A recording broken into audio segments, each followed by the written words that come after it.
So I'm riding with my kids in the car this morning. And it's a new semester.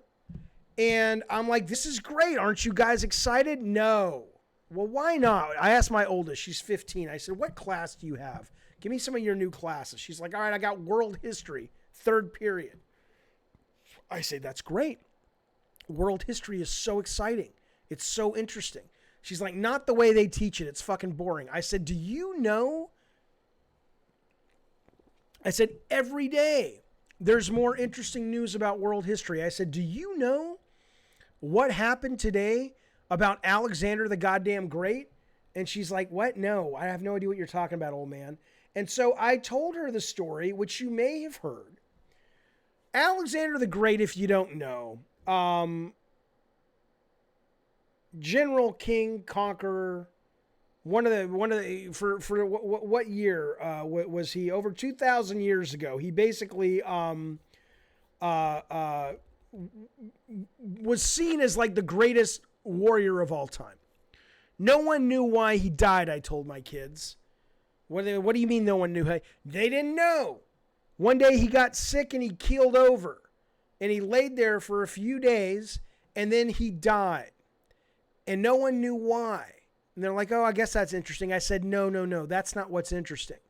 So he sits there, a dead body, for 6 days. Alexander the Great, up until that time, the greatest warrior in human history. His dead body sits there for 6 days. And it doesn't decay.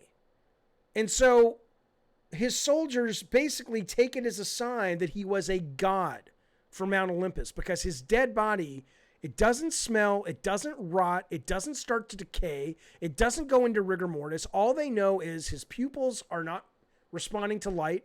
He's not breathing as far as we can tell. He has no pulse as far as we can tell. This is a dead motherfucker. 6 days later, he eventually started to decay.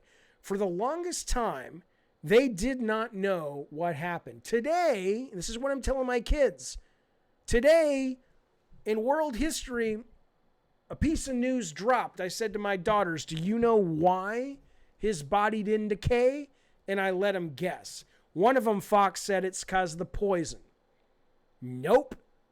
Somebody else said, my other daughter said, oh, well, it was because it was cold where he died. I said, that's clever. You're a smart little lass, but nope, that ain't it either.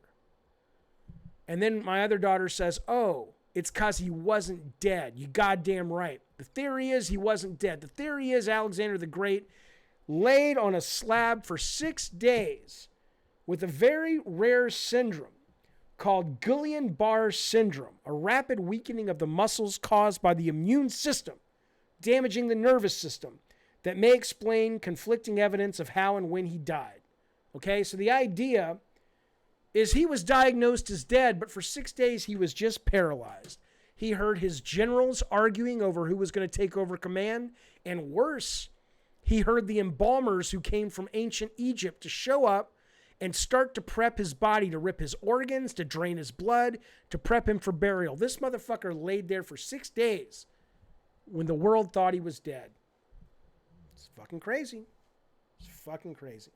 So I say to my daughter, I say, that's world history and science all rolled into one. And she's like, yeah, they don't teach that shit. And I said, you know what? Fuck it. Skip class. Let's go to the fucking movies. I said, if I didn't have to prepare a stream today, I would just take you out of school and take you to the movies or Disneyland. Because if they're not, if your school, which is a 5-star rated fucking school, if your school can't thrill you with the stories of world fucking ancient history, then I don't know what the fuck they're doing.